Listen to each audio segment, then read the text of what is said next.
everybody, and welcome to the Total Soccer Show. My name is Taylor Rockwell, and it's Tuesday, which means it's time to talk some Major League Soccer. We have between 5 and 9 games remaining in the regular season, depending on who you are.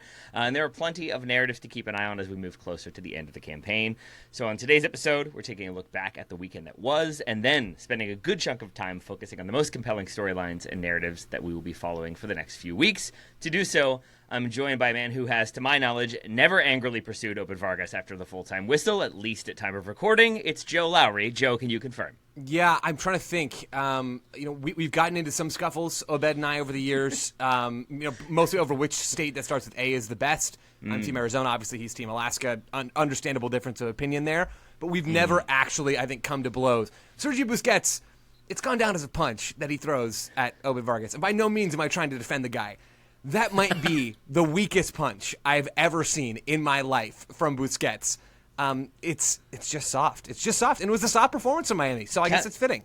Counterpoint, do you expect Busquets to be able to throw a heavy punch? He doesn't really strike me as like a big striker. He seems more like a guy that would take to ballroom dancing than boxing. You know what I mean? Like you look at him and you see how he plays, like, I don't know, the hips, something about it just doesn't feel like he's a brawler at his core, to be honest. The panel is nodding with us, as well as a fellow who is officially going to be suspended for the 2026 Leagues Cup campaign, which probably won't actually happen again until 2027. It's a pretty harsh punishment, Jeff Ruder, but if you can't do the time, then you're probably an aging Miami player who won't be there 2 seasons from now. There it is.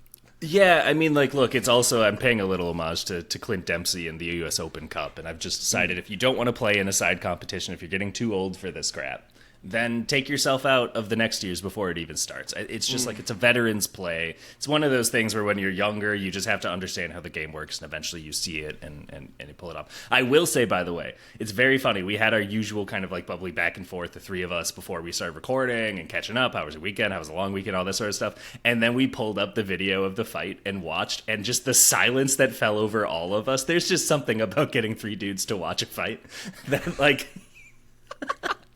apparently changes the tone of this podcast. So I'm glad to hear that we are so back into our usual banter selves. You got to break down a scrum, right? You got to know what's going on. Not fully a brawl. I feel like a brawl requires multiple haymakers being thrown, not just a lot of like grappling and shoving and then bumping and then more grappling. Max Falcon was trying his best to elevate that thing into whatever the next level is. Like, I'm not a terminology expert when it comes to these things. Maybe we need some hockey folks to come on the show, give us some guidelines. Like that chokehold that he pulls off in the. I mean, there is some energy from some of these Miami guys that were clearly ready to move this thing forward. And then there's Busquets, like, again, just weighing the whole thing back down, ruining it. I don't know, makes me sick. Maybe some of those Miami defenders should have been as focused on their defensive pursuits instead of their attacking pursuits in full time, and maybe we would have had a different result. No, I can't be right. That doesn't sound. No, we're talking about Miami, right? I don't know.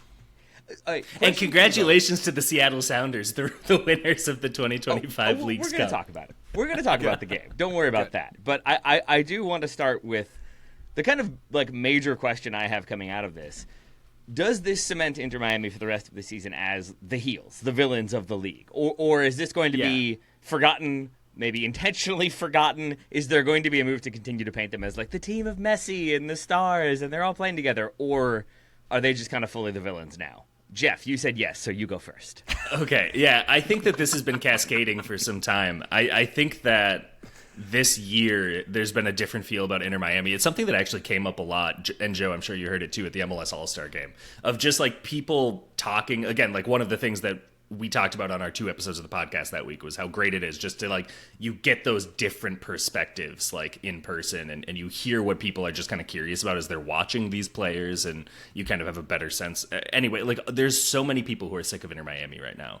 And it's in like such a visceral way right now where it feels like it's kind of like the modern rejection of like Disney live action remakes of animation, where it's just like, this is the thing that's being like fed to me. This is the thing I'm being told that I have to be most excited about, and I'm not excited about it. And I like this other thing, but now you're pushing me towards that other thing less because you're trying to push me towards the cash cow. And so I feel like there's this almost like consumeristic rejection of the face of the league, which is silly. Like it's silly, and it's not. It's silly because it's not specific to Miami, I would argue. I think it is like just a societal fatigue of these sorts of things.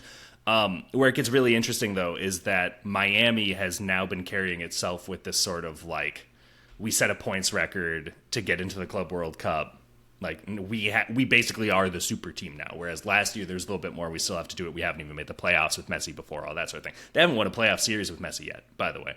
But I think when you look at this year, it started with Minnesota United, I would argue, winning 4-1 and posting that they were the pink phony club, which has kind of like been a little bit of a refrain of sorts that has been able to repeat and carry throughout all these things. And I think the club, or at least like a couple of Minnesota like prominent subsidiary accounts, posted a screenshot of that pink phony club thing after the win on Saturday night or Sunday night. I can't believe you've already made this into a Minnesota conversation. That's that's impressive work by you. But I think that was a moment where it's like in the past teams would beat Miami and they'd just be like, we beat Miami, yay! And now it's like this whole like, yeah, screw these guys.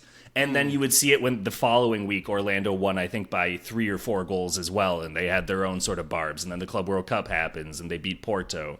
And they came back into the league with this sort of like, we are the first team to beat a team from Europe. We are better than all of you. And you see it every single time they play, where there's like this pressure to win at everything. And there's this sort of like, you are the team we're trying to take down, but it's because we don't think that you're as... Anyway, like, I just think that there's been this tension around Inter Miami in 2025 where maybe something like this was inevitable. And also keep in mind, they have a captain who doesn't like to do captain things, and they have a coach who's never coached before. So, like, there just isn't that sort of, like, leadership or that sort of, like... I don't know, just like that old guard to stand above and say, like, no, stop doing that. Like, stop letting your emotions get the best of you. It's a team that is, like, fully running on, like, veteran emotion, and it's just... I'm not surprised it boiled over. Like, I think that this has been a year where it's been building to something like this. If anything, I'm just kind of surprised it happened now and not after they lose in the conference semifinal or something. Yeah, so. And I this is a conspiracy theory, of course. Genuinely, the reason why I think it happens now, where frustration boils over after the full-time whistle, Miami, we're the second best team on the field against Seattle. Like, Seattle, we're the better team. Miami had chances to equalize, certainly at the start of the second half. But on balance, Seattle were better, straight up. Miami gets everybody's best game. Seattle gave them their best game. The reason why I think this happens after this game is because it's a Leagues Cup game and not an MLS game. And Luis Suarez can afford to go and spit on somebody, which is terrible and disgusting, by the way. He can go and spit on an elderly Sounder staffer, which is and step on its foot to pin. I think the name is Gene Ramirez. To step and pin Ramirez and then go and spit on him. It's disgusting. Ramirez, by the way, after the game, joked apparently in Spanish like, I was waiting for the bite, and seemed to be in very good spirits about the whole thing. So he's an absolute legend. But Miami can do all that because it's Leagues Cup and the suspensions that they inevitably will receive. Like, you can't do all this and not get suspended, even if you're Miami. Right. MLS suspended Messi for the All-Star game. So there will be fallout from this, but it'll be Leagues Cup fallout. As Taylor joked about with Jeff, it will not extend over into MLS. I would be shocked if it does. And I think you're talking about running on veteran energy. That's some veteran energy right there. If you're going to have your little child tantrum outrage, at least do it with some veteran savvy and know that you're going to do it in a moment that's not going to affect at least the rest of this season for you. Because for Miami, Taylor, I think they already...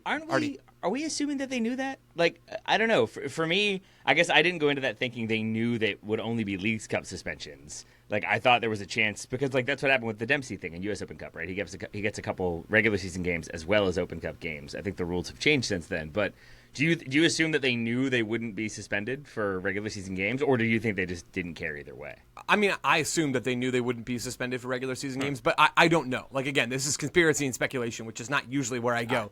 But it feels so good. It feels so right, Taylor. And to give you credit, like I could see people in the sporting hierarchy coming and saying like, hey, don't worry, like we've checked the rule book, like this one, like suspensions, red cards, and maybe that was the tone of it, is like if you get a red in this, the suspension would probably only be Leagues Cup, so don't worry about it. So like I could definitely see something like that coming into it and just saying we're not worried about accumulation and jeopardizing our next MLS game. So maybe taking it just like way too far from there. Like you had permission to have one Oreo and you ate the entire pouch. But I mean, we've all been there, man.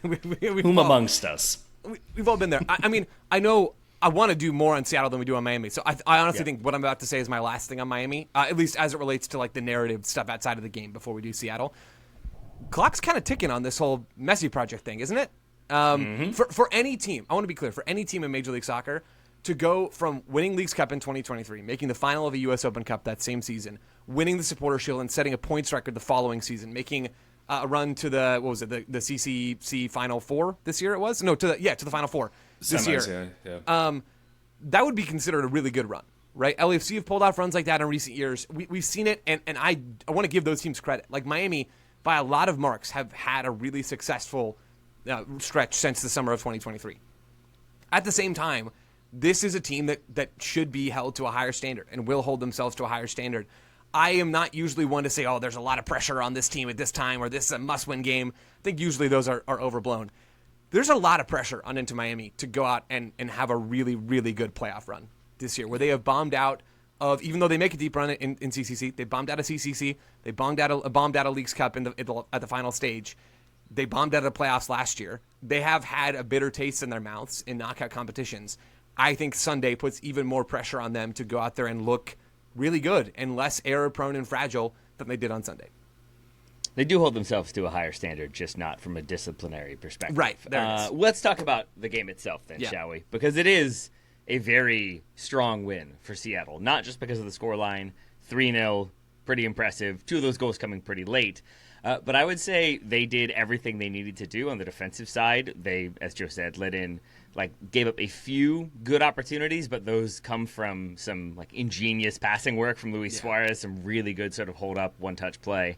But other than that, I felt like they defended well, they hassled expertly, they pressed really effectively, and I think they took advantage of a lot of Miami's vulnerabilities, not least for the first goal, when I think it's Lujan just decides, I'm going to try to close 20 yards really fast and get to Jesus Ferreira, and as soon as he doesn't do that, there is now a gigantic gap for Diro Jr., which is what I'm calling him. Nice. Diro 2, maybe? Osasi Di Rosario, to basically just move into that space. Max Falcon does not notice that he is there. Jordi Alba is tucked inside and can't get outside to defend the cross fast enough, and in the end, it's just a pretty easy header. You still got to put it in the back of the net. You still got to get on the end of it, but it's Miami sort of showing those defensive frailties that you two have talked about time and time again, very much in this game. And Seattle, for their part, I think showed a lot of stability and strength. Yeah. Seattle, I think on both sides of the ball in the first half were excellent. They looked fully up for this game in front of a packed crowd at Lumen Field. So much going Seattle's way early on in this match. And they get that opening goal on the back of the great energy and the great approach that they'd had in every phase. Defensively, which I think is the foundation for Seattle to go out there and do their pretty attacking stuff on that goal.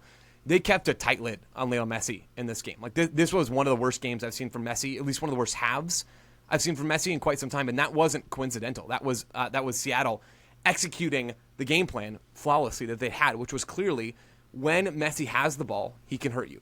But where Messi tends to hurt you even more is immediately after he moves the ball, because Messi is not just the world's best passer, he's not just the world's best dribbler. He's also one of the world's best off-ball movers. And so when he goes and passes the rock, the thing that Messi always does is he relocates and goes to find space. And Taylor Twellman, to his credit, pointed this out on the broadcast. I'd noticed it too when I put out a video on social.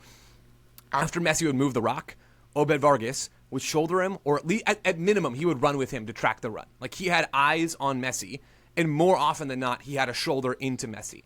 And that effect worked a treat for Seattle in the first half, where they did not concede many high-quality chances at all, despite Miami having some longer stretches of possession. And then when they had the ball, Seattle, who I don't think I have, and I don't think we have as a show or as a collective soccer discourse, given enough credit to Seattle's on-ball play this year, where they are 5th in MLS right now, at least when I checked on Sunday, in non-penalty expected goals per 90 minutes in the league. And that's their best attacking season, not including 2020, since 2018, which is when FBref started collecting some of those underlying numbers. They've been a good attacking team this year. And that goal, Taylor, they force Miami into difficult situations. And Miami make bad choices. But that is also the sign of a really dangerous attacking team, one that is flexible and malleable, where in possession they were creating chances, and that's where the first goal comes from, is from a legit passing sequence. But then when Miami are chasing the game in the second half and they move Sergio Busquets to center back, which I think is probably always a bad idea when you're chasing a game, at least when the opposition has Georgia Manungu, who can come off the bench and sprint right into the gap in your back line. Manungu goes and Schmetzer subs him on and kills off the game, draws a penalty. Alex Roldan converts. Seattle score a third goal through Paul Rothrock, and the game's over. Seattle, yes, they were a little fortunate to not concede at the very beginning of the second half, but they did not concede, and ultimately they did enough to win this game. Seattle deserves so much credit for the literal performance and all of the other things around this performance, the crowd, the roster they built, which I've talked about in plenty of places. I'm endlessly impressed with Seattle. I think what they are doing needs to be studied. The fact that they could win this game down 2 DPs is a huge testament to how good they have been and how good this roster is. I got a ton of time for that performance. I was really, really impressed. Joe, you want to pour any credit Seattle's way? I pass my Jonas to you, Jeff, and I'll allow Thank you you to take this. I apologize. Yeah, you're welcome. It's all good. I meant Jeff. It's fine. I grew up hearing Jake a lot as my older brother's name, so yeah. John, I'm used go to ahead. Which J is it? Excellent. Yeah, I think that it really backs up their MLS Cup bona fides. Because remember, they are my MLS Cup preseason pick, so look at I'm taking my little victory lap. But like you look at it, and it's the depth. Joe, you nailed it. Like their on-ball performances have just been so good, and I just want to go back to that like Obed Vargas thing because I guarantee we'll see it for the rest of the season in terms of how you contain Lionel Messi, and it's that mix of so often in Major League Soccer. I think that defending gets maligned, right? And the level of it, the caliber of it. Really, we're talking about awareness most of the time. We aren't talking about the technical ability to do things. It's mostly just about like the moving as a unit and like where are you positioning yourself so you don't have to track back too far. All these sorts of things, right? It's like these finer arts or whatever that Italians will tell us we'll never understand. When you look at stuff like this, it's just so sensible. Because I think that there is a tendency, inevitably, to want to watch where a pass goes when it leaves your immediate... Like, if someone that you are marking passes the ball, you just want to see, is it going upfield? Is it going lateral? Is it over? Is this going to be one that's immediately turned over? And so then I should go start a counterattack, whatever the case may be, right? Well, if you do that with Messi, it's the only way he has a physical advantage over you at this stage of his career, to be completely blunt, especially if you're a 19, 20-year-old midfielder who can hang with Rodrigo de Paul and who was the there was like a Club World Cup game against Atletico Madrid. Basically, Obed Vargas was able to do really well against like a very athletic midfield, and he certainly did so with Botafogo as well. If a guy can do that, and I think that not every MLS team has this ball winner, but this is why it's such an important role when we talk about like San Jose bringing in Ronaldo Vieira. It's because it gives you that potential to actually nullify these game-breaking players in Major League Soccer. And so if you don't look for that pass and you're sticking with him, okay, well, you're faster than him too. So wherever he wants to go, you're going to be able to keep up with him. And then that stops him from getting the ball further in the field.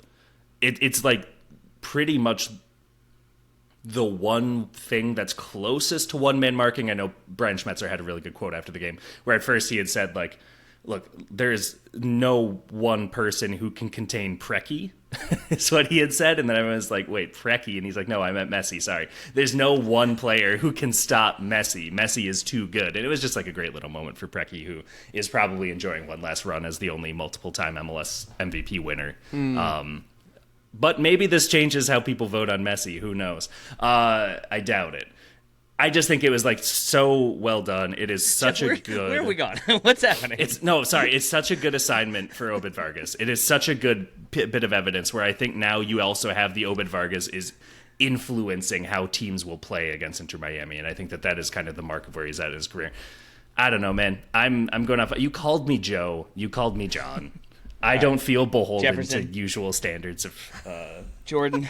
answers Jordan, you've made at your this point. point. I think it'll be interesting because I personally think like that the physicality that Vargas displayed against Messi is part of the reason why there is the frustration afterwards. I think there's a feeling that like he was a little too aggressive too consistently and that the ref didn't defend Messi. That's very much a Miami perspective. Didn't they sign a guy to be his bodyguard?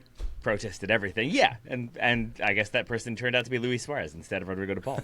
But in this one, I then wonder, like, do other teams replicate that of just like, yeah, we're gonna like kick him a little bit, and we're gonna foul him a little bit, and we're gonna keep going and shove him around and see if maybe this continues to be a source of frustration and consternation for Inter Miami. Not that that's necessarily breaking like new ground.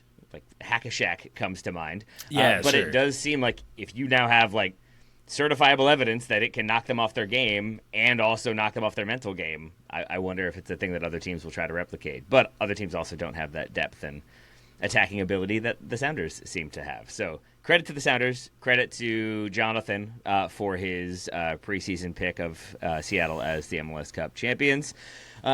Let's talk about other things from this weekend that maybe stood out before we take a break. Joe, you want to pour some out for Philadelphia Union and their convincing win over FC Cincinnati? Yeah, really, really good stuff from Philly to go on the road. And I always love when these two teams play each other because there are ties. Fewer now that Jim Curtin is gone. But Pat Noonan and Chris Albright, the brain trust in Cincinnati, coming from Philadelphia, it feels a little bit like older brother, younger brother. And older brother got one over on younger brother over the weekend. Philly were better than a 1-0 victory indicates in that they did it without Andre Blake in goal, still coming back from injury. Indiana Vassilev in the attacking line, so we saw Milanovsky in that spot for Vassilev as he recovers from a concussion. Down a couple of starters, not quite down as many key players as Seattle are right now, who, again, they're setting the standard for that sort of roster depth. But Philly are in that rough general ballpark when you look at their roster and how fluid it has been positionally in terms of who's actually getting minutes. Philly pressed Cincinnati to the point of confusion in this game. That's where their goal comes from, is that Cincinnati can't figure out how to build through Philly's pressure, and Philly end up just picking off an easy ball between the lines and going the other way and scoring in the box, and it's Damiani who puts them up 1-0. That is the Union in so many ways. They're so difficult to play through. They force Cincinnati into so much U-shaped possession in this game. And this is a Cincinnati team that I imagine fans had really big expectations for in this game. It's Brenner's second debut for Cincinnati. He's getting the start next to Kevin Denke in that attacking line. We see a really aggressive pair of wingbacks from Pat Noonan, with Dominic Marchuk on the right side, getting his first minutes in the regular season for Cincy after moving over from RSL, and then Ender Echenike over on the left side. Both of those guys have played more as forwards this year than outside backs, certainly. It's a really aggressively tilted attacking group for Cincinnati, and it just didn't matter. Philadelphia did not have issues containing them. Yes, they found chances, Cincinnati. They will always find some with this group, but Philly were the better team. They controlled most of this game. To do that on the road against a team that's been rejuvenated by a transfer window, a team with lots of talent, a team with sort of a rough MVP candidate in Evander, Philly are exactly who we thought they were. Like, they're exactly who the underlying numbers say they are. They are one of the top teams in MLS. They still have the lead on the Supporter Shield race, and they could win 3 trophies this year. They could win the Supporter Shield. They're still in the U.S. Open Cup at the final stages, and they could win MLS Cup. What Philly have done this year, rebounding from last season, their willingness to stick true to their vision and to execute that at a high level, really, really impressive stuff. Jeff, any concerns about Cincinnati for you, or optimism from you about Philly? Yeah, I wondered how much was Noonan trying to be a little clever with those wingbacks. I noticed that as well, Joe. And I my thought was that this was trying to, stretch the field. And the idea is that now Philly will have even further to traverse because you have more bodies who are keeping the ball in your attacking third. So they have eventually buy your defense more time to try to stop their counterattacks. But then there is the sequence right before halftime that does not end in a goal, where the Philadelphia Union pretty much get their ideal game state, where Cincinnati is overcommitted in the attacking half, and the ball sprays just outside of that attacking third, and ball sprays just over everyone in it into open space to a Philly guy. And they pretty much just had like a 2-on-1 kind of like jailbreak sort of run right at the death of the first half. And unfortunately, Milanovsky isn't able to, get a shot on target, and they can't quite get the timing right of the passing. But like, this is how they want to play. And I think that they will see Cincinnati trying to be clever and their ability to overcome that, and say, like, we are maybe more versatile we're more versatile than Jeff Ruder is giving us credit, I guess, is what no one in Philadelphia should be saying. But, like, I think that there is that different look and the different way that Bradley Carnell's going about it that he didn't have in St. Louis, where there's a little bit more versatility of how we do it with our personnel and where we are finding our avenues of attack, that I think is making it very sustainable. And, I think we're getting to a point now where we're probably whittling down the Supporter Shield field quite considerably, certainly from where we were a few weeks ago. But I think the conversation has to start with Philadelphia at this point, just given how well they've done against pretty much everyone in the East, and that just bodes super well for them down the stretch. Fair enough. Let's do this. Let's take a break. We'll finish up talking about the weekend, and then we'll look ahead to the rest of the season after a short break. Welcome back, everybody. Before the break, I said we would talk more about the weekend, but I'm exercising my dictatorial powers. No more weekend discussion, except within the context of storylines we'll be paying attention to for the remainder of the season. Joe, are you going to be paying attention to San Diego's win over LAFC this past weekend as it relates to what San Diego have done and are continuing to do? I mean, I've always said leader we have. Presents are always about packaging. Like Taylor, we've changed the packaging on it. The wrapping's different. We're still going to talk about San Diego LAFC. Yep. Yeah, I mean, the most obvious big picture storyline between now and the end of the regular season is who's going to win the Shield. And it is sort of a two-horse race with Miami kind of lurking in the background, but not really. They've got a lot of games in hand, Miami. But There's so many games in hand. It is Philadelphia on top of the Shield race right now on a points-per-game basis. They've got the edge on San Diego. San Diego are second in that conversation. So it is a very, very tight race right now at the top of the standings. You go and look, and Philadelphia are on 57 with 29 played. San Diego on 56 with 29 played. There's a couple of things at stake for San Diego between now and the end of the year. One is them eyeing LAFC's expansion points record, which is 57 points. They're just 1 point away from tying I think they're that. going to break it. I think they're going to break it too, Controversial. Taylor. It's a hot take. The other is the Chicago Fire's expansion points per game record back in 1998 of 1.84 points per game. They're going to break both of those records, barring some definedly absolute... they break the second if they break the first. Right. Yeah. So San Diego will make history this year. The question is, can they make history by becoming the first expansion team to win the Shield? And we've talked about that a bit throughout this season. But wins like the one they had over LAFC are the kind that are keeping Philadelphia, the team in pole position for the Shield, up at night a little bit. Because San Diego, in this game at BMO, this was supposed to be Son Heung-min's real party for LAFC. This was his home debut in Los Angeles. He's played 3 games on the road in some of the most glamorous destinations that MLS has to offer. He has now come back to LA, and the crowd was pumping. And you could hear it, how excited they were every time that he touched the ball. Son Heung-min didn't have the impact in this game. He was probably the least impactful of the 3 LAFC forwards in this match. David Martinez was really good. Bouanga was good, although misses an important chance late in the game. But it was San Diego who stole the show, which has been kind of their story throughout 2025. They've stolen the spotlight from a bunch of other teams that we thought were going to have it more, and they've done it playing their way. This game was not their absolute best. They're a bit shorthanded defensively right now. It's a makeshift backline from Mikey Vares, and it just didn't matter. Yes, LAFC probably should have gotten something out of this game chances-wise. San Diego, I don't think we're at their total best.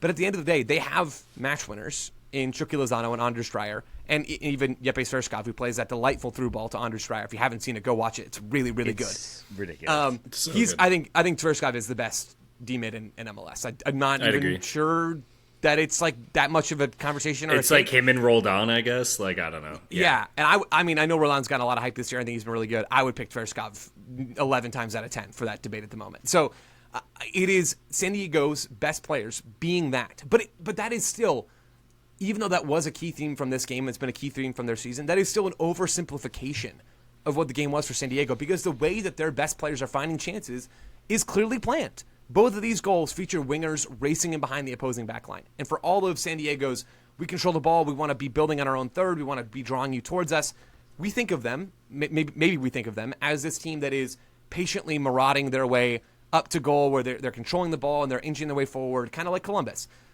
They don't really do that. Yes, they are the most build-up heavy team in Major League Soccer, but John Mueller had a great stat for The Guardian. Not a lot of detail about it. But this idea that San Diego have spent the most time in the fast break phase of play of any team in MLS this year. Literally the most seconds racing towards goal on fast breaks. And fast breaks don't just have to be after turnovers. You can manipulate your opposition to create those moments where your wingers are sprinting in behind like a fast break. That is often the goal of possession play. And because San Diego possessed the ball so deep in their own half, and you see it on the second goal that Dreyer scores, because they possess the ball so deep in their own half, they can draw you forward and then play in behind. And that is effectively a transition moment. That's what's included in that stat in The Guardian, is that they are finding those fast break chances. And that is exactly how San Diego win this game, as they release Anders Dreyer from a delightful through ball. We've seen this story over and over again in 2025. They have the match winners. They have the system to make those players look even better than they actually are. And they have the ability to control just enough of the game to not lose games that, maybe they should draw or whatever. This was a huge game for San Diego. It still puts them within touching distance of the Shield. We have got ourselves a really good, I think probably 2-horse race at this stage of the season. I am thrilled to watch this continue, because it's 2 really good teams, one in the East, one in the West. And I think both teams have a legit shot to win not just one trophy, but multiple.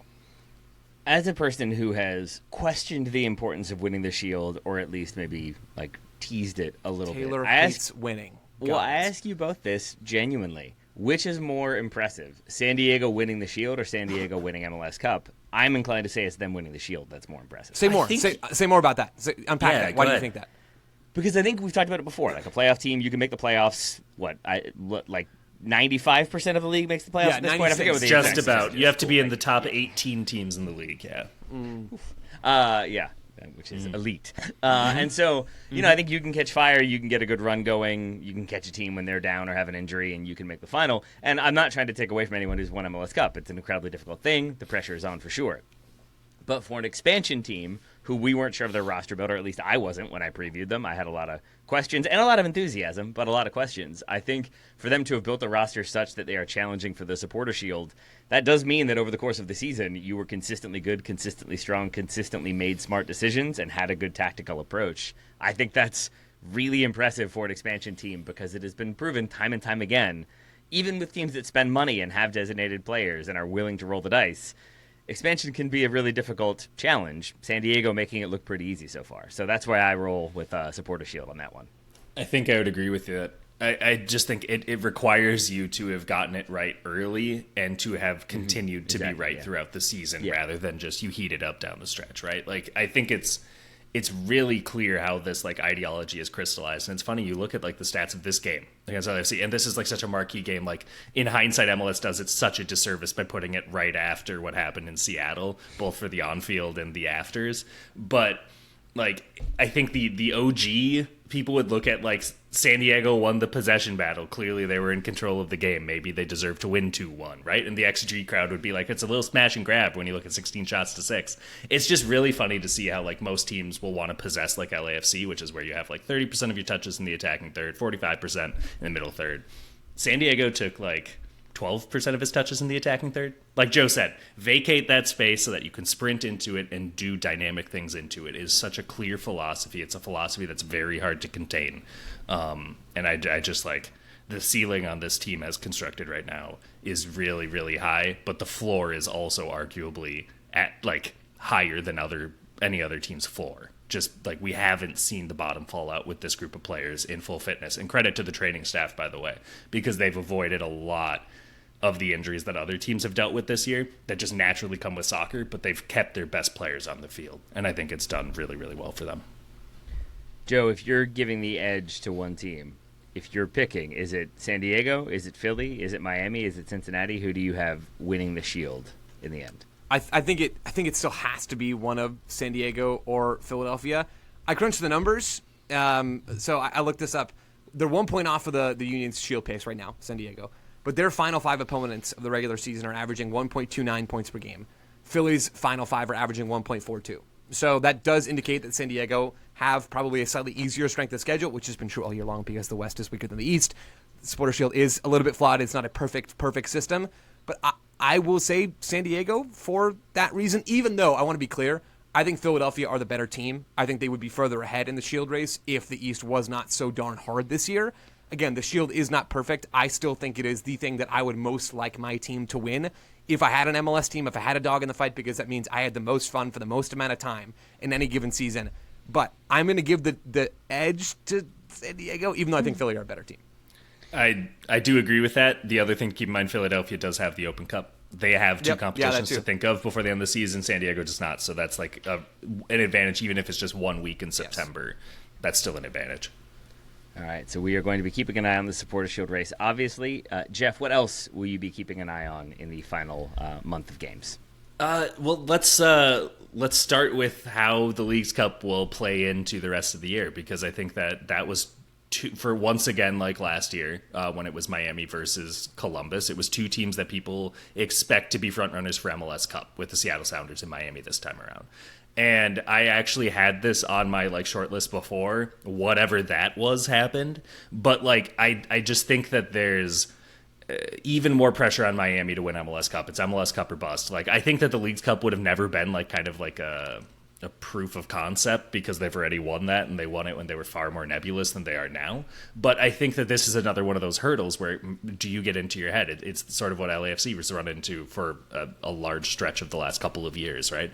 Where it's just these big games, if you have enough of these losses, it just gets, you get in your head and you try to get too clever about how to get out of it, right? It happens to everyone. It happens to Pep Guardiola famously. So I don't know how they respond to this. Like, and especially now if teams have kind of gotten a playbook, like I think that the only way that you really counteract that is to play as dirty, if not dirtier. And I don't think that that's something that would bode well for Miami at this point.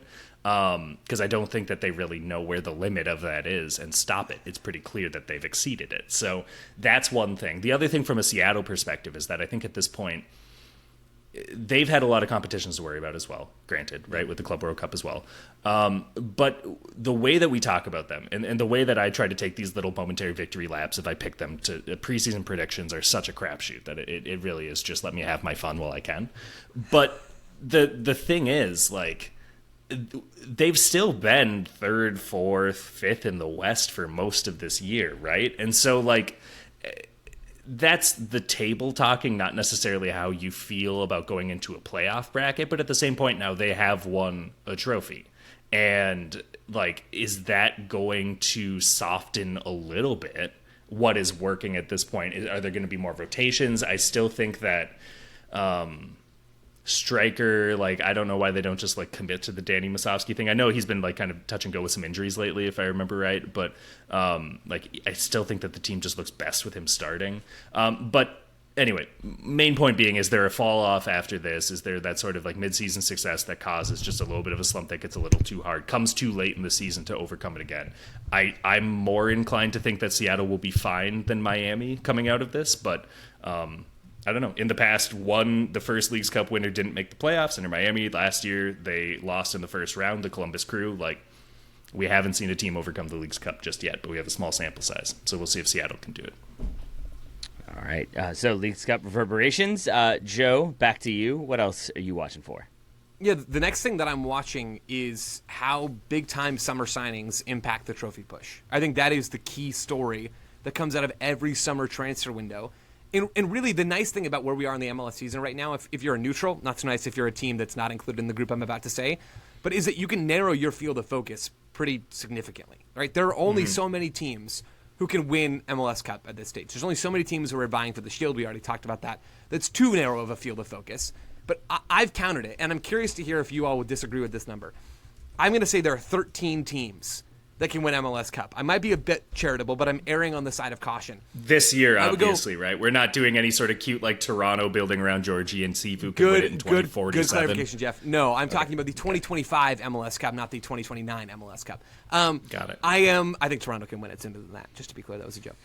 I'm gonna say that in the East, all the way down to NYCFC, have at least an outside chance of winning MLS Cup. I think NYCFC are a really good team. They lost to DC United this weekend, so good point. I'm gonna just end my NYCFC thing there, and just let that breathe for like. Okay, we're good. Over in the West, I think it's the top 5 teams that can win MLS Cup. Yeah, 100%. So of those 13 teams, I go through and think about the teams that made real splashes in the summer window. Wissam Abu Ali with the Columbus Crew is a name to watch. The Crew right now are a team to watch, where they've really been struggling for results. Darlington Nagbe's been out injured. Daniel Gazdag has not hit for them. There's a real test for Will Fernandez and this group of players for how they're going to respond. There was a world in which they were, I believe, outside of the automatic playoff spots after this weekend. DC United did them a solid. Crew drew scorelessly with the Red Bulls. It's been a tough stretch for Columbus. Can Abu Ali be that focal point that they need? He made his first start over the weekend against the Red Bulls. We talked about Son Heung-min a little bit already. He's been quite good for LAFC by and large. But how does that reshape the Western Conference? How does Thomas Muller help reshape the Western Conference, along with the 2 new center backs that Vancouver brought in the summer transfer window as well? And then FC Cincinnati and their reinforcements feel like the other big team that made a big splash in the window. And then, of course, you have Nicolas Fernandez with NYCFC. You have Portland. I mean, you have other names on other teams that are sort of on the fringes of this discussion. But really, those are the big 4 that come to mind for me. Those big 4 teams at those names. How does that reshape the trophy push? And that's probably more of an MLS Cup thing than it is a Supporter Shield thing. But it is a real thing. And that's always the thing following a transfer window. That is, I think, a major storyline to watch between now and the end of the season. I think it's also perversely a Shield thing, right? Like, if you're trying to incorporate a new key figure, like, you might drop a couple of points here or there as you're getting the calculus right before the playoffs. So, like, but I do agree with you. I think it is more about MLS Cup. And I would say Nico Fernandez for New York City probably does deserve to be in this, just to scale, right? Like, he doesn't have as maybe big of a draw as Son, obviously, and maybe not as much as Abu Ali, just in terms of, like, when you visualize, is he the final piece that unlocks it? You're saying more like Fernandez will unlock other things with how he plays, right? He just does his work a little further back in the field. But I think that he fills a lot of what they've been missing this year, since the winter that they had, we'll say. Columbus, I want to go back to that because I think that completely flew under the radar. Because I remember after the last Hell is Real, Taylor, you would ask, like, who is this going to impact more? Is this going to help Columbus more, or is this going to get in Cincinnati's way more? The way that the Cincinnati blew that lead. And I think that at the time I was inclined to say Columbus, this is that sort of like, yes, we're still as good as we thought we are. That just completed a 4 wins and 5 unbeaten stretch for them as well. Since then, they've played 6 games, all of them against the East, only 2 of them against teams in the playoffs, and they have lost 3, won 1 against DC, and drawn 2 against Toronto and the Red Bulls. Like, it's not clicking in the same way that it usually did. And you like look at what they're doing, they're still creating a bounty of chances. They created 19 of them against Nashville, 14 against New England, lost both of those games. It has not been coming off in the same way this year, and they've really been struggling in a way that I didn't expect them to this year. I figured it would just be, still like they're part of the top 3, but they're figuring out life after Cucho, and someone will come in and it'll fix it. Like, this is where I think that they have even more pressure for Abu Ali to hit than some of these other teams do with some of their other star players, because I think that this whole thing has been predicated on, we need that goal scoring guy, and right now having him, they're struggling. So how do you get out of it? Is it leaning back into the collective, or is it just like further bolstering the new signing? It's an interesting sort of like, I don't know, calculus that Wilfred Nancy has to get right, and I'm sure that they're already hard at work to try to work these things out. We're probably already seeing evidence of that on the field. We just don't know it yet, maybe. But they have really opened up the Eastern Conference for other teams to come in, and I think it's made it for a very interesting year. We like Joe said, we have 13 teams that I agree could credibly, like, you could convince me if they won MLS Cup, I would be like, yeah, okay, I see it. I see the path. I see how they got through the bracket. I see who's carrying them to it. All these sorts of things. I don't think we've had it this wide open in quite some time. I think usually it's a little bit more, I mean, like, to scale, it's like 6 or 7 teams, right? But like, that's still half. So, Joe, not to make the same mistake. Joe, going back to your big summer signings, which one do you have the least confidence in, or at least the most concern about? Is it still Thomas Muller, or is it someone else entirely? I'm most worried about Cincy of those teams right now. They're also the team that probably did the most broad. They had the most broad summer transfer window, where Brenner's coming back into this team. Is he going to be a superstar? I don't know that anybody quite has that expectation of him. But then they added Marchuk. They moved yet. Like, they did a lot in this window. They added U22. I mean, they did a ton of stuff. I don't think there is that same singular name that you look at, and that doesn't have to be the case. We just talked about Seattle, being in some ways like the standard bearers for MLS right now, and they go out there and win games by having a crazy deep squad. And Cincy, also to their credit, have a very, very deep squad. They deserve a ton of credit for that. But I am worried about Cincinnati. Like, I didn't talk about them much in the Philly bet earlier. They were just bad for a lot of the game against the Union in their own building. Their shot selection is bad. I don't think their midfield can reliably progress play. Chris Albright came out and talked about it earlier today in a media availability in Cincinnati. Like, we need to be better. And part of the whole reason we did all that stuff in the summer window was to get better on the ball. And we need to improve in that way. And that is absolutely true. Cincinnati's underlying numbers are no bueno. They are not a contender. If you go through and look at those things, I still put them in that category because I think they're just that talented. And if they can figure a little something out in the next month or so, they're going to be a team that can beat anybody. But they've had a lot of time this year to figure stuff out and haven't done it yet. So I'm most worried about Cincy of that foursome, Taylor. Here we are. Thank you for that. We'll take one more break. We'll come back. We'll finish up our chat on things to keep an eye on for the rest of the regular season. Back soon. Welcome back, everybody. Jeff Reuter coming to you to continue the conversation about things to keep an eye on for the rest of the MLS regular season. Where should we head next? Let's stay in the East, because we're having a great time in the Eastern Conference. And for me, it's the novelty conference. Most people treat the West like it's this thing that no one understands. I watch a lot of the West, so the East is kind of new to me. And I'm really impressed with the second year under Dean Smith in Charlotte. And, like, obviously Charlotte is part of the horde of 13 that we think could win MLS Cup. You'll probably hear much more about these 13 teams than the other 17 the rest of the season. Spoiler alert. But I think, like, look, the Revs as constructed, we've talked about their flaws. We've talked about their struggles. But, like, the Revs do still have some firepower. And when they play at home and when they have Their passing network is working the way that it's calibrated to work, whatever. They can be a tricky team to beat this year. And for Charlotte to come in, and they scored early, and then they conceded in the first half. It was a very, very good game. It was a good second half as well, just one of those where there's like viable tension and teams are trying things, but it's a contrast of styles and whatever. I think the fact that Charlotte has the resolve to hang in games like that is not something that I saw last year, where it's just one of those, like, this is going to be decided by the fine margins. I think that's usually where Charlotte kind of folded last season, and it made them a little bit easier come the playoffs than hoped in terms of how they were constructed. You've got Kerwin Vargas, who's, I think, overlooked, but I think he's doing quite well. The attack looked like it was flowing really well without Ajimang. I think that we were talking about it early in the season where you have like Ajimang and Zaha both just want to be on the ball. They want to carry the ball and they want to like kind of progress into the final third on it. And if you have two guys like that, sometimes you can clutter running lanes and time on the ball and movement patterns and all this sort of stuff. But I think that it looked really coherent. And I thought that, who was it, Toklamati, I think, was starting up there. Idan Toklamati, who's from Israel.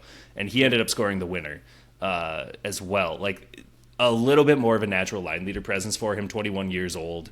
He scored 8 goals pretty quietly this year in 25 appearances, being mostly Ajimang's backup and now kind of elevated to being that starter. It looks like it's flowing really well for them. I think that the way that they're constructed, the defensive resolve that they have, having Malanda for the rest of the season, like we talked about last week, Middlesbrough loaning him back for the rest of the MLS here, I think is a huge advantage for them. Tim Ream's still there.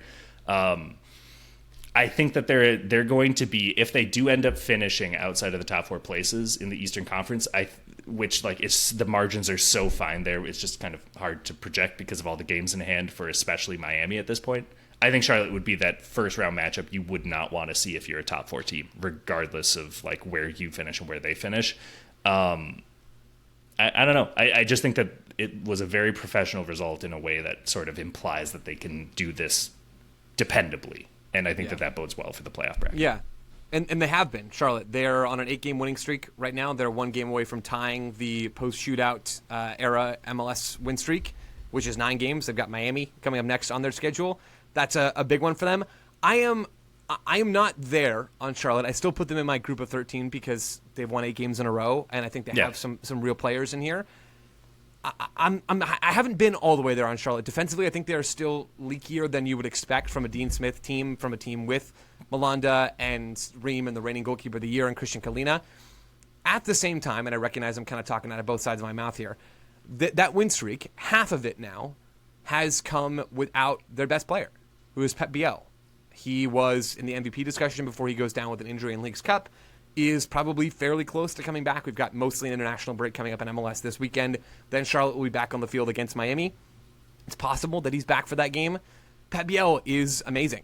And you add this team, you have Pep Biel back to this team, and I feel a lot better about them. Do I feel like they are still really a threat for MLS Cup? No, but are they on the periphery? Sure, they absolutely are. I don't expect this win streak, hot take, to go on forever. I think it's gone on for longer than I certainly would have expected, and I still think there is a ceiling on this team. I think they are still a little light on the opposite wing from Zaha. Zaha himself has been good but not great by any stretch of the imagination this season. I really do like Toklamati. Their midfield I'm not all the way there on, and their back line I haven't been all the way there on. But this team is getting BL back, and that's enough. Like, that's enough for me to pay more attention to them. Sort of like we're talking about with Cincinnati, maybe just like a half step down. They're a team that if they find the right recipe and BL comes back into this team and just supercharges them, then I'm all the way on what you're saying, Jeff. Sure. If that doesn't happen, though, and I think there's a lot of worlds where that doesn't happen, I think they are a team that probably fades fairly quickly from the postseason. But still, they're close to making history in terms of this win streak, and they're about to get their star back. Like, you could do a whole lot worse than that. I think maybe the other piece of evidence within that 8-game winning streak just worth like tying in here is that Charlotte only has 2 draws, which is like so low for this point of the year and like any point of the year after like May. But the big thing is earlier in the season they were losing a lot of games by 1 goal. And in this 8-game winning streak, 6 of those 8 have been by 1 goal. And then the other 2 have been by 2 goals. So like they're getting better at close games, which I think, again, if you have those deficiencies, I so agree with you. Like they're not Philly, they're not San Diego, they're not Columbus, Cincinnati, but there's something that is working at this point in spite of, let's say, the midfield. I think is maybe the biggest issue, and that's intriguing to me. So I think that there's something going on there that I need to watch closer at a minimum. I'll agree with you on that one. All right, we're talking a bit about the teams that could win, the teams that are like in playoff contention. Joe, should we talk about teams that are maybe on the outside looking in, or teams that could have some changes towards the end of the season, or maybe in the offseason? Yeah, I mean, this is the time of year where if you're not in that group of 13, and there is, I'll grant, another group of teams, especially in the West, who, if you're Portland or Colorado with Paxton Aronson, who's looked really good against, granted, two really crappy teams in his 2 games so far. But if you're Colorado trying to find some form, or Portland with your new signings, or Austin trying to defend your way to a title, in the West, I think that might be possible. So there are other teams where there's still interesting stuff. I'm just not in the business of like handing out playoff participation awards, so that's why I'm not zeroing in on those teams quite as much. But you look a little further down the table, and the reason why you're still smiling, maybe if you're a Sporting Kansas City fan or a St. Louis fan or maybe a Montreal fan, is because change is coming, at least for those first 2 clubs. Sporting Kansas City, I've heard that they've been trying to hire a chief soccer officer by the end of the summer. End of the summer, I think by the solstice, if that's how we're going to go about this, is just a few weeks away. I'm sure Sporting Kansas City are making all of their decisions by the movements of the celestial bodies. So that just if anyone's worried about that, I wouldn't worry about it. Sporting Kansas City are named to watch. They're searching for their new North Star without Peter Vermees. I'm sorry. Hey, yeah, of course there it they are. is, Jeff. Of course they are. Well done. Really good stuff. Man, celestial stuff. Am I right? Wow. But they're looking for a new CSO, and then underneath that will be, you have to imagine, a new manager. I don't know what the future looks like for Carey Zavagnin, but Sporting Kansas City are going to make moves. The winter is going to be super busy for them, and they have every intention of making that hire and of announcing that hire in their front office to then allow them to make all the moves that they need to come the offseason. So before the season is up, I would expect Sporting Kansas City to have named a chief soccer officer. St. Louis, they're another team where you really would love to have stuff figured out in terms of your personnel off the field before the winter window kicks open and you can figure out your on-field stuff. So Lutz Pfannenstiel, of course, is gone. We talked about that last week. They've also got a permanent manager to fire. I'd imagine you come into that meeting if you're a CSO candidate with, here's the coach I would like to go out there and get, or at least here are 3 names I'd like to interview. I imagine those things will happen fairly quickly. Montreal, I don't know what's going on in Montreal. Like, Corey Ray just kind of leaves under the cover of night, and I don't know if that's to go to another team that's got a vacancy, or if that's because he couldn't take it in Montreal anymore, or what. Honestly, I have no idea what's going on there, nor do I know if Montreal will replace him, or if it's going to be the Saputos running the household, which is kind of what it's been all along. But those are teams with vacancies at the top of their front office who, if you're smart about it, you want to be getting hires in the door ASAP. So if you're looking for hope and you're one of those teams, maybe that's where you find it. Always good to be looking for hope. That's just a personal opinion. Speaking of looking for hope, I have hope for the U.S. men's national team at next summer's World Cup. Foolish. Jeff, never foolish to have hope, Joe, but kind of always foolish at the same time. Jeff, are there any players you're keeping an eye on as we get the kind of like the stretch run who could be trying to make a case, cement a role, cement a spot, whatever it might be with the U.S.? Anyone wearing gloves. Because I think at this point now, we have ended up where cold weather environments or just goalkeepers specifically? Yeah, exactly. It's going to be like, just if you're a player who's not used to the climate in the northern part of North America and you're wearing gloves, I'm interested. No, I think it'll be the goalkeeper battle. I think has fully moved now into Major League Soccer for the 2026 World Cup in a very interesting way since Matt Turner came back to the New England Revolution, where now you have Turner as, you know, the incumbent coming in from Qatar and being the starter for 22, but having been kind of on the wane, some tough years in Europe and England where, you know, coming back now just needs games. He's getting those games. And that had always been the thing, that the reason that Matt Turner wasn't unimpeachable at the top was that he wasn't getting games. And now we're seeing a certain standard of quality. Like, yeah, concede on a set piece late in the game against Charlotte. You know, that's the flip side of the coin, is that they did blow 1 point regained at home. But I think that there was a lot of that you could pin down to the defense rather than the goalkeeper, just a well-taken header from 6-8 yards away. But you look at the rest of the pack right now, and you have Zach Steffen shipping in 4 goals against Sporting Kansas City. And granted, like, what's changed about Steffen from last year is that the perception is that that's the abnormality and not like these sort of oopsie games are the norm, and occasionally you'll see, yeah, but Zach Steffen looks good. So the consistency is getting there. It's trending back towards, you know, ideal, but still these results will call into question just the like big game and the reflexes and shot stopping and all these sorts of things that matter. Roman Celentano got called in for this camp. Some really suspect decision making with his command of the area just kind of continues to haunt him. I think that that's something that Philadelphia certainly exploited, but a lot of MLS teams are finding that Celentano is more glued to his line than most goalkeepers in Major League Soccer. Does that project to fit in Mauricio Pochettino's system? Patrick Schulte, I would actually argue, is probably doing. Narratively, he's having the best year just in the sense that he is keeping Columbus in some of these games that they would be dropping, and things could be even worse without him. He does it again against the New York Red Bulls over the weekend. But he's always looked so curious when he plays for the U.S. and just is that your best option in goal? And then you have Matt Freese struggling, blowing a lead against DC United for New York City, and Chris Brady putting 4 goals past him as well. So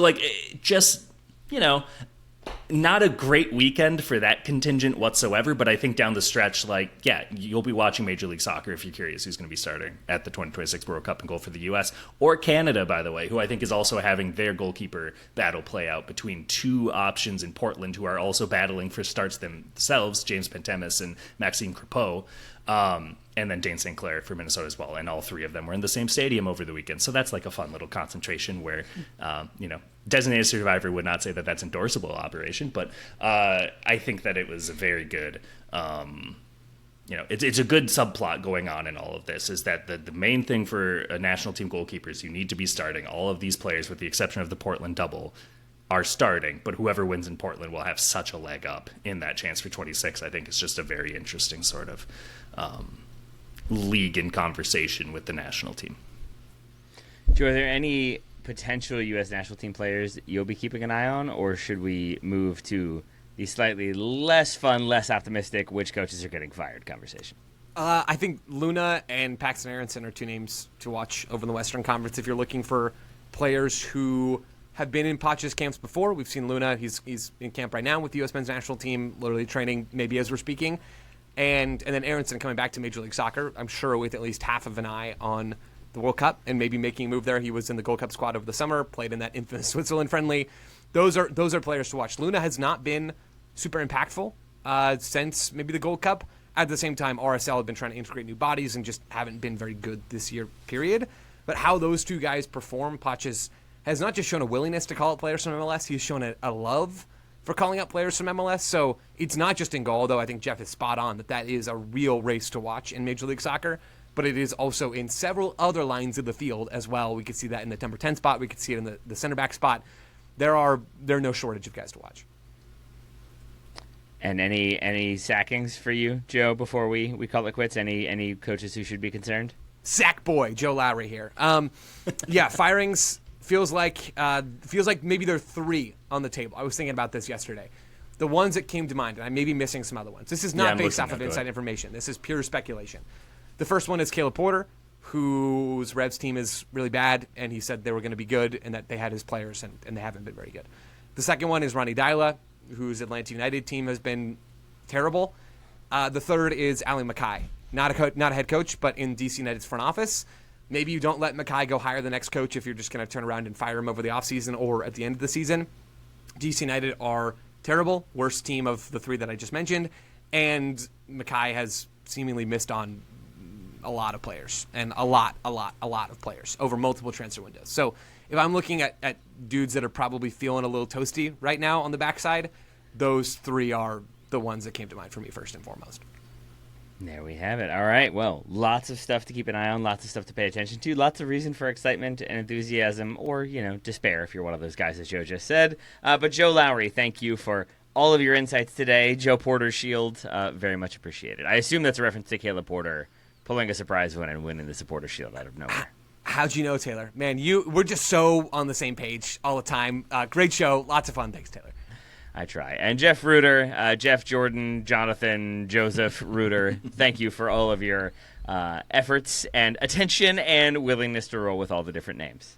Yeah, thanks for having me. Listeners, thank you all so much. We very much appreciate you all listening and sticking with us, and we'll talk to you again very soon.